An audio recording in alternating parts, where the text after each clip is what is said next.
Suddenly, something comes out from the left. And I'm like, tiger, tiger, tiger.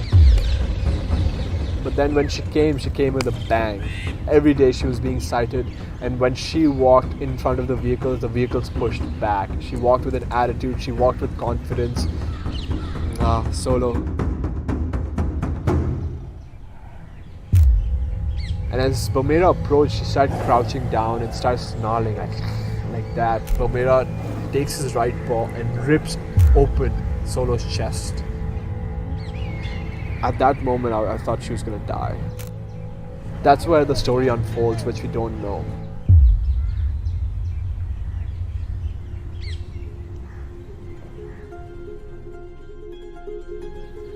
This is Suyash Keshri. He's a wildlife filmmaker and presenter and has spent over a decade in the forests of Bandhavgarh. He's been tracking the tigress Solo for years and has given Brute access to some of the intimate moments in her life. This is a land of myths and legends. In Hindu mythology, it's believed that Ram gifted it to Lakshman during his Vanvas. A land where royalty reigned supreme. Earlier, it used to be a fort, or rather, it used to be a hunting ground for the Maharajas. A land walked by mighty beasts. And we were driving, and suddenly the guide in the front was like, "Sir Tiger!" This is the Bandhavgarh National Park.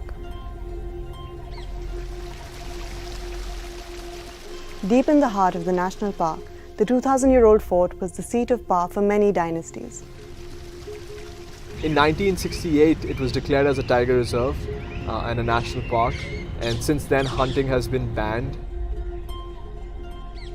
As the region shifted hands through the centuries, yet another dynasty started claiming the land, the Royal Bengal tigers. That is where our story begins, with the tiger queen, Raj Behra.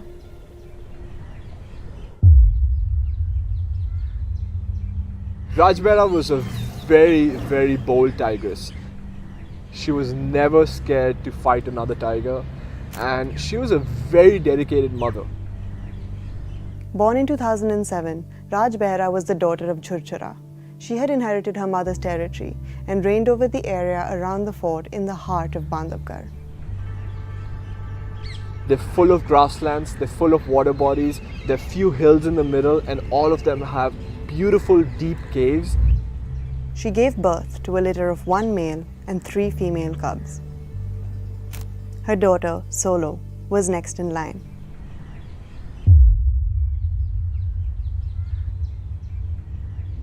I saw Solo first time when she was about 4.5, 5 months old, and I clearly remember it even to this day. Solo would go under the log and the other cub would climb on top of the log, and they would fight, and then they would switch positions. Then they would fight, then they would switch positions. And the mom looking at a distance, this proud mom, like, those are my kids.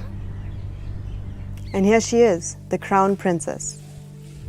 Meet Solo. Solo.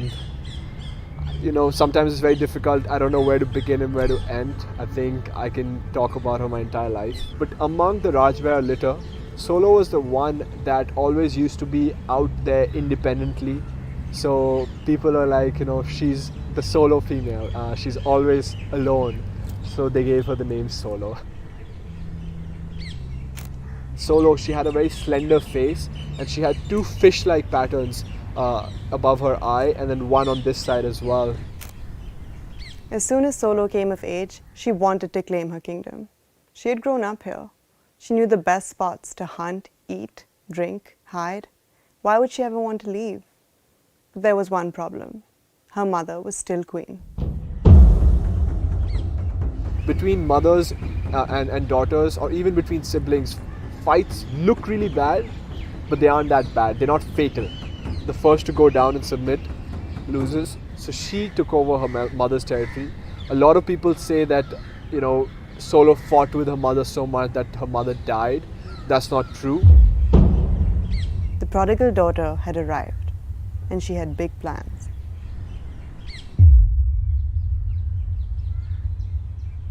And then this Solo tigress suddenly kind of disappeared. people weren't seeing her enough, and people were a little concerned, what is going on? That's where the story unfolds, which we don't know. But then when she came with a bang. Every day she was being sighted, and when she walked in front of the vehicles pushed back. She walked with an attitude, she walked with confidence. So she made it with 3 males, and then she gave birth. But that litter did not survive. Her first litter did not survive at all, and they were killed by an intruding male. Male tigers will kill the cubs they haven't fathered to push their own gene forward. And soon enough, there was another king in Solo's life. Mangu's a huge tiger, enormous tiger, and I've seen him only a couple times, and he is massive. Solo's second litter of cubs was born in late 2018. She wasn't getting them out at all. This is perhaps because Solo had already lost her first litter of cubs, and she was being extra careful in making sure that once they come out, they're big enough, they're strong enough. Call it mother's intuition, call it what you will, but Solo was right. On 4th January 2019, Keshri was out trying to find her cubs. That day I saw Solo, and she crossed the road and went to the left. And all the way in the grassland, I saw another tiger.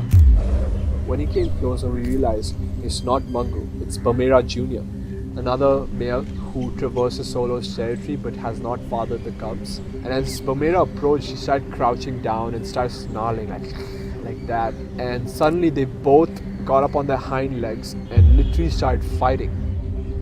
And then Solo decided that if she does not stop him, he's going to kill her cubs. And it was a very heartbreaking moment to see this mother like that.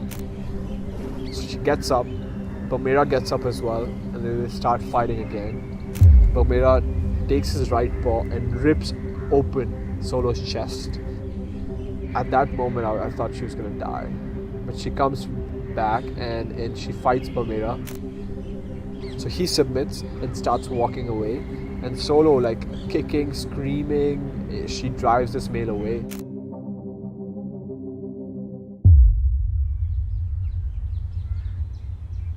After the incident with Bamera Jr., things started looking up for Solo. Her cubs were big enough to venture out with her, and she hadn't had any other encounters with rogue males. Life was good. May 2019, I started filming her.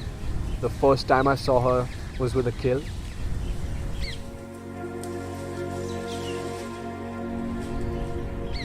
And suddenly out of nowhere, it was kind of anticlimactic because we're waiting, and she comes, and behind her 3 cubs, and then the 4th one pops out.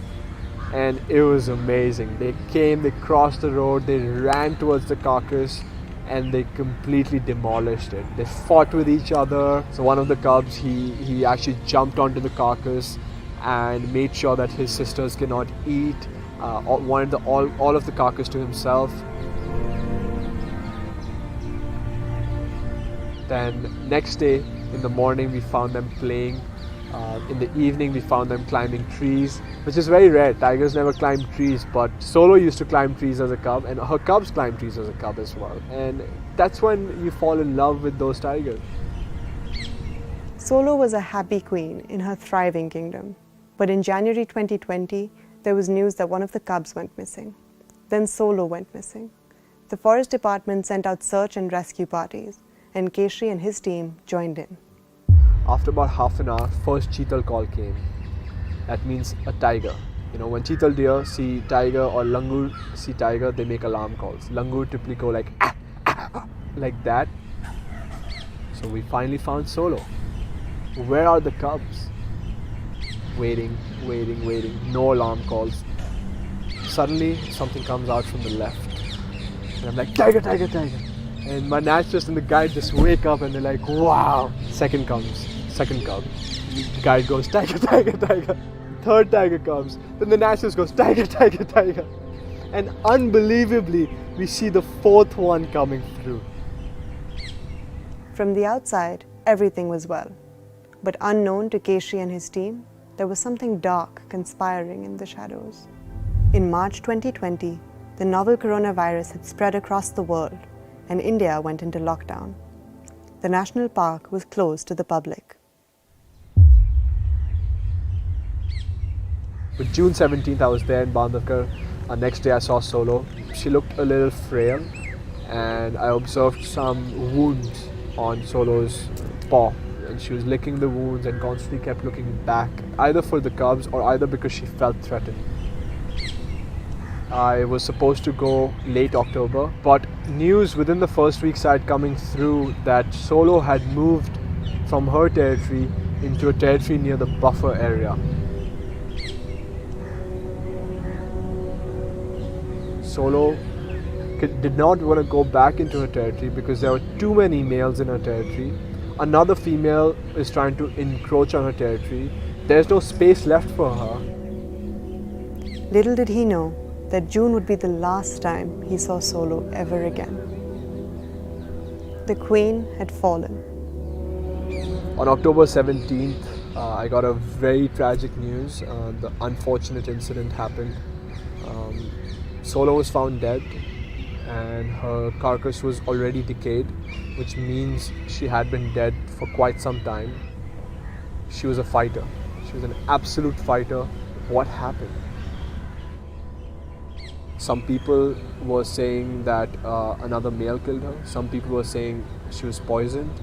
Some people were saying she died of natural causes. But the fact of the matter is she died. This is one tiger which is highly endangered. It's a breeding female in a national park and we'd lost her.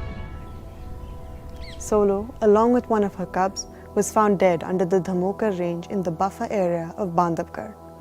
While the forest department had yet to release the official report on her death, national media reported that it was likely a case of retribution killing by the villagers. The other 3 cubs, 1 male and 2 females, have been missing since. And there's no closure. What happened? Why did it happen?